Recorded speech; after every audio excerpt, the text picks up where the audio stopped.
So where do you feel like you are in this journey of like, long season, a lot of games, ultimate goal? Do you feel like you guys are on pace, on track to be where you want to be right now? Yeah, like you said, it's a really long year. We're kind of just getting into February, and I think kind of this stretch of, 3.5, 4 weeks before we start conference and postseason is some of the toughest of the season. So just staying locked in, staying focused on the present, and I think as a veteran group, we can really do that. We can just, take each practice on, take each game on, and just kind of show everyone how, we want to be our best, and that's by focusing daily and getting better and building our habits. And I think we're doing a pretty good job of that. Obviously, there are going to be some up and downs, but it's just our resilience and how we bounce back. What's kind of focus right now, would you say? I think it's just taking every game as it comes in, going from game to game. How can we continue to layer getting better? Putting more pieces to the puzzle that we've already built the foundation on. And I think that practices like these after just being away on the road, like it could be easy just to be complacent and kind of relish in the wins and go forward. But we're really trying to hold our own standard and just put together pieces that we need to get better at every day. What did it mean for you guys to have Jackie Joyner-Kersee talk to the team on Wednesday in Illinois? Yeah, that was incredible. That was really cool. We didn't know she was going to be there. And just for her to show up and support us, and then to take the time to, talk to us, give us a really nice message in the locker room. It was really cool. Obviously, she's a UCLA legend and, just a great role model and example for us. And to hear about what she's, done back in her community in East St. Louis and kind of the work she's done both, athletically, but also, beyond that as a person, as a human being. And she's very inspiring. So it was really cool. Megan Grant, her time with the team is kind of slowly coming to an end as softball season starts. Tell me a little bit about what her impact has meant to this team. Megan has been such a big part of our team just throughout this whole season. You see her when she goes into games, when she's at the games, just how much everyone is so excited to have her out there, and it starts with us. We're just so grateful that she was able to have the time to come and spend the first half of our year and throughout with us, because she's just an amazing person. And not only is she just making an impact through her joy and everything, but she's such an elite athlete. Like her work ethic, what she puts into not only softball, but how she was working out here was insane to me. No one really thought she was going to be doing extra work in the gym or really taking everything that we threw at her in her stride, but she did that tenfold, and she's just such a great inspiration and reminder for our team and our players that is the standard, and she holds that so close to her heart, and she does that every day. So she's made a massive impact just on us as players. Everything Char said. I think what she said about the way she works and the way she shows up. I remember one of her first practices in the summer. Megan is in here an hour after practice, getting shots up, working out. I'm like, I don't think any of us expected her to do anything more than the bare minimum just to show up, to give energy, to be here. But the way she carries herself, you can tell why she's one of the best, if not the best, softball player in the country, and that she's going to be an incredible, really successful athlete. Just because in whatever she does, she has a really dominant mentality. She takes it head on. She gives her teammates, and we definitely miss her every day. But happy that she's getting back into softball, and we can cheer her on as well. She is the best, no bias. Yeah. How do you feel like you guys handled the Illinois game? It was under 10 points in the fourth quarter. How are you guys able to handle those tight-knit games?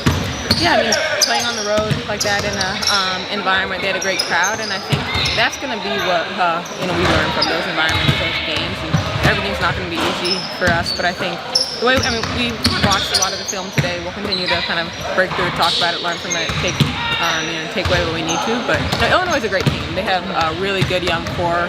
They're going to be really good in the coming years. So just definitely give a lot of credit to them.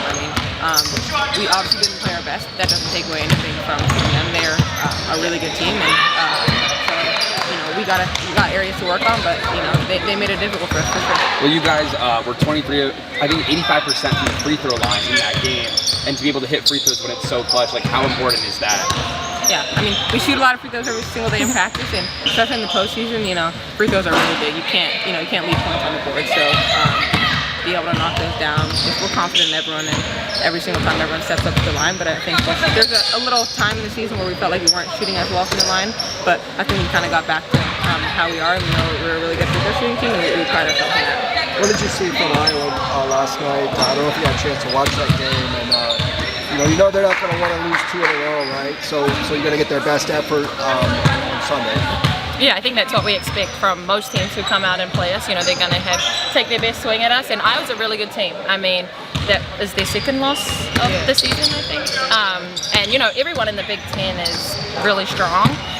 So coming in, especially off a loss to USC, we know that they're going to come in ready to go, and that's on us to be prepared and making sure that we're locked into what we want to do in terms of the scout, in terms of our own game plan, and just making sure that we're really locked in to all of that. Because, like you said, they're going to come in hard, and we have to be prepared for that. For Kiki, you know, you put a lot of international players for being at UCLA, 3 of which this year, Charlisse, Lena, and Kizzy. What do you think separates them from other players you've seen that have grown up in the U.S.? Yeah, I think the biggest thing that I'd say, like, especially the freshmen that come in, like, obviously I wasn't playing with Star when I was a freshman, but, like, they're really mature and they understand basketball at a high level. I think a lot of internationals, they play pro, you know, before they come in to the States and the college, and I think AAU and high school basketball is really different, and so having that experience to be able to play pro, like, you can see their pro-ready bodies, their mentally, they kind of know what it's like to you know, be traveling, being on the road, and I think you can see that in kind of the way, you know, every international player that I played with carries themselves, and they come in as freshmen, and they're really ready and really prepared to be in college. So it's definitely really cool that we've gotten that opportunity. Coach Corey talks about how it's given a different IQ, and even Charlisse was saying it gives you a good IQ of team defense. Has there been a time where Charlisse's IQ has helped you on the court, whether it's practice or during the game?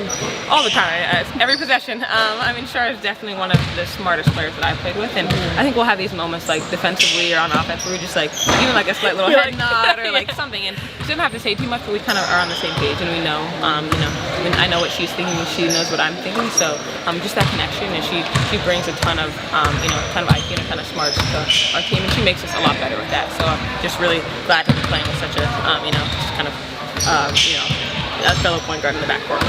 Thanks, Kiki. I wanted to go back to the Illinois game for a second. How can you take like lessons from being in a close game to then playing another high caliber opponent like Iowa? I think, you know, like Kiki was saying before, just the reflections that we see in film, how we felt out there, all of that is going to transfer into what we do going forward. And like Kiki was saying, they're a great team, and they threw some different things at us that we haven't necessarily seen this season, and that's great for us because we can learn from that. You know, we know other teams will be watching that and probably taking a little bit of their game plan too, so that just helps us be more prepared for whatever anyone throws at us. And so I think that's huge in, you know, our reflections from that game going forward, is just to make sure that we're locked into that and we're prepared for the next time someone throws similar things at us. Coach is wearing Gianna's jersey, and yesterday there was an Instagram video of her wearing Kizzy's jersey. What does it mean to you guys as players for Coach to be representing you guys, one of you guys each day? It's cool. It's really fun. That's something I feel like Coach Corey has done, you know, every single year. She supports us, supports our brand, you know, the jersey, shirts, whatever, any of that merch, and it's really cool to have a head coach who's just so supportive of all that, everything off the court, and you know, she helps us with that, so we appreciate it. Has she worn one of your guys' jerseys yet? Yeah, no, I think she's been through everyone, so it's really cool. She has multiple jerseys, shirts, hats, whatever it is for everybody, so it's really cool. Yeah. Thank you. Thank you guys. Thank you guys.